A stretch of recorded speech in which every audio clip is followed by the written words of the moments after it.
Hello everyone, this is Vikas Patil.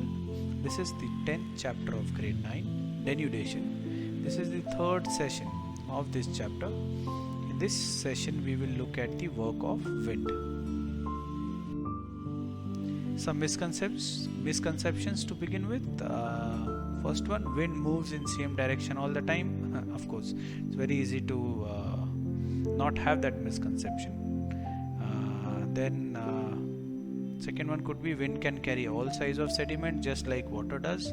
That's wrong. Wind has limited ability to carry sediment, so only smaller sediments get carried by the wind.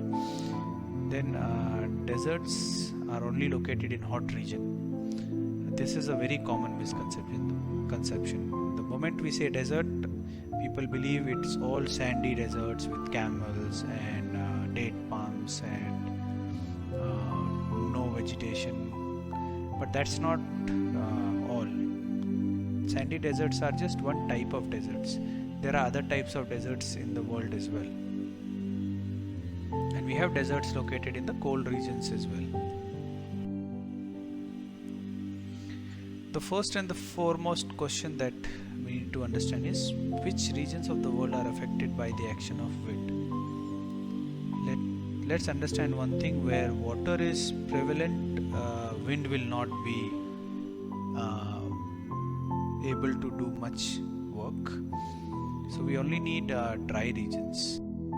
So the first obvious location would be areas which have dry climate, no water. Arid deserts, semi-arid regions where water is less. Then beaches, alluvial fans, open farmlands, areas where you can find less vegetation. If we compare water and wind, how are they both different as agents of erosion? Well, water has couple of advantages over wind. First advantage that water has is that it has greater erosional power, whereas wind has less erosional power. Then water can move bigger particles, where wind can only move smaller particles. Wind has advantages over water. So the first one is water can only move sediments downslope, but wind can move the sediments upslope as well against the gravity. Then water, since it's moving in one direction, it can only erode from one side, but wind can erode from all sides. Areas where water is present, only there water will be able to cause erosion, whereas wind is prevalent everywhere. So wind has larger areas under its influence.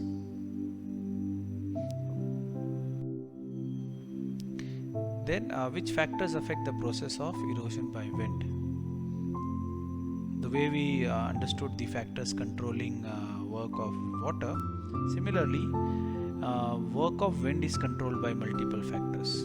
Of course, the first one is the velocity. The faster the wind, more the erosion. Then if the wind is continuously blowing in the same direction, the erosion speed becomes more. Since wind is not able to carry sediments very high, especially the larger sediments, the maximum erosion will be few meters from the ground.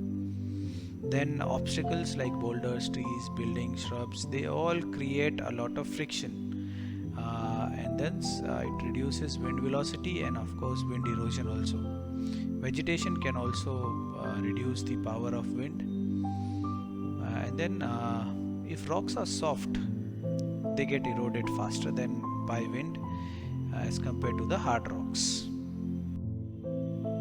How does wind erode?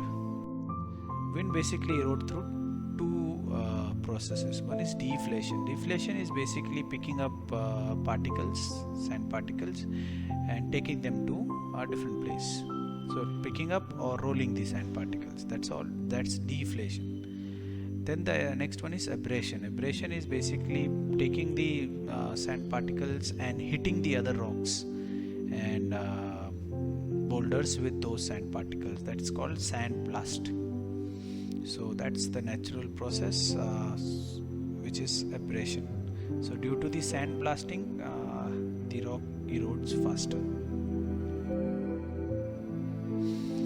So as the wind continuously hit the boulders, open and exposed boulders, they eventually become smooth, and then they create facets which are smoother, flatter, and they expose the underlying layers of the rock. Which are the landforms that are created due to erosion by wind? So if you look at the first landform, which is deflation hollow. Deflation hollow is basically where there is a section where wind is concentrated and it removes the loose soil particles and takes it away, and then creates a small depression in that particular place. That's the deflation hollow. So wind is sort of taking particles from this place and depositing somewhere else. Next land feature is desert pavement or reg. Reg is found in areas where we have very persistent wind that erodes all these small size particles, and they are taken away. So what is left behind is just medium and large size particles, and they look like as if somebody has paved them on the ground. So that's why desert pavement. You can see an example here. You see all larger particles are here, whereas the smaller particles must have been deflated. They must have been carried from this place to some other place. Again, example of desert pavement. Then the next one is hamada. Hamada is basically bare bedrocks. In this area, the wind has taken every possible small and big particles from here, and what is left behind is only bare bedrocks. And the wind gradually makes these bedrocks smoother and polish them. As we know that wind affects the rocks from multiple sides, it creates facets from multiple sides. Such multifaceted rocks are known as ventifacts. Okay. So a multifaceted rock shaped by wind abrasion is known as a ventifact. You will be surprised to know that this is not a cave made by water. This is basically work of wind. Next feature is a mushroom rock. Mushroom rock has very narrow bottom and a wide top. This is created by wind, where the wind is eroding it from all sides, but then the lower section gets eroded more with the bigger particles, while the upper section is eroded less. One more reason why such landform can be formed is the upper side of the rock might be hard rock and the lower one might be soft one.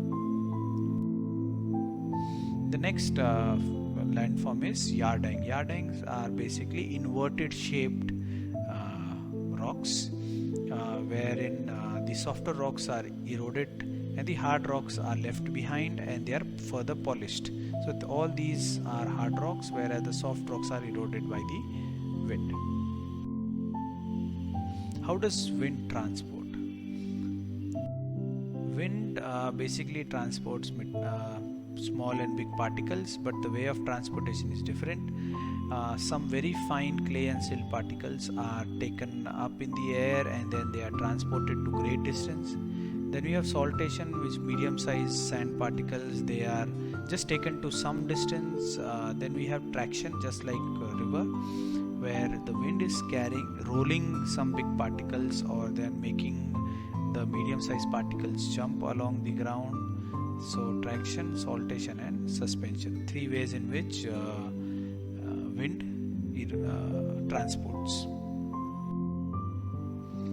Now the landforms which are created due to the depositional work by river. We saw the landforms created by erosion by river. erosion by wind. Now let's look at landforms created by deposition work. And the obvious one is a sand dune.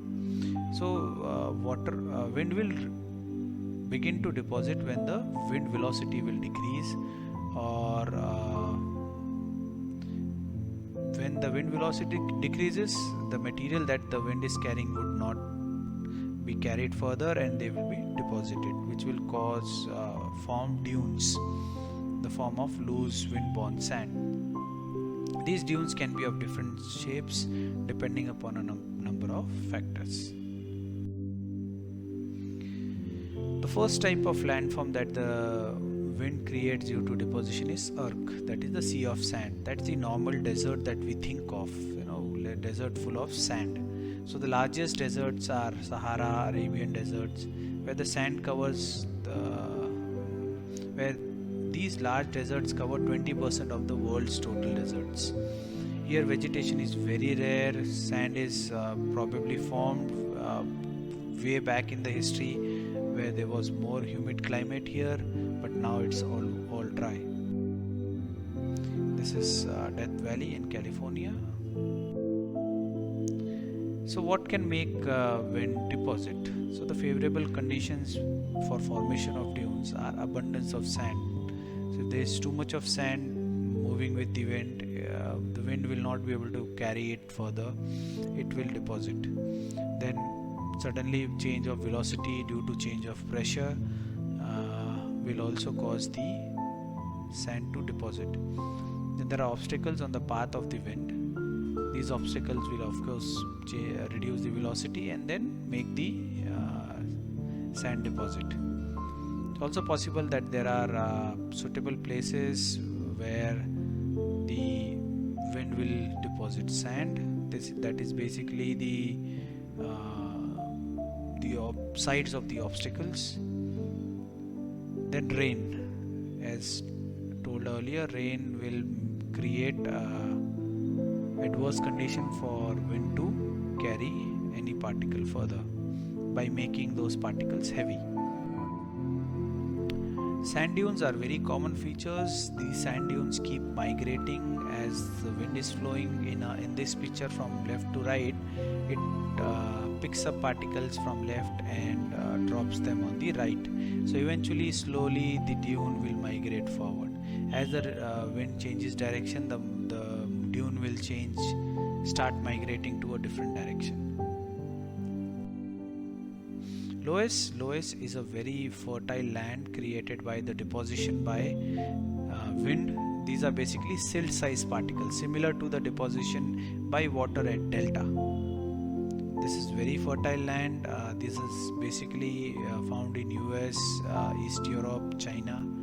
Here, the soil which is formed by the silt-sized particles carry a number of nutrients, and then since the particle size is small, there is a lot of surface area, there is very good support for roots.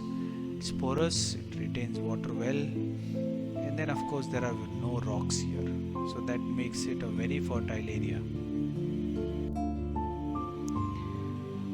Then the question is, what are the different types of sand dunes?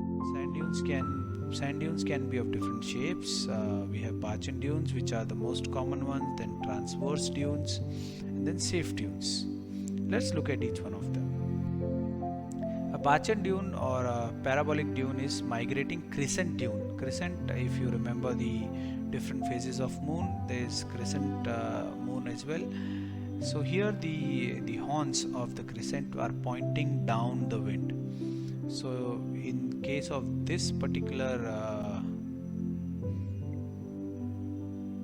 dune, the wind is coming from right and going to the left. So the horns extend in downwind. Okay, wind will carry particles and deposit on the leeward side of this dune. So this is how Bachen dunes are formed.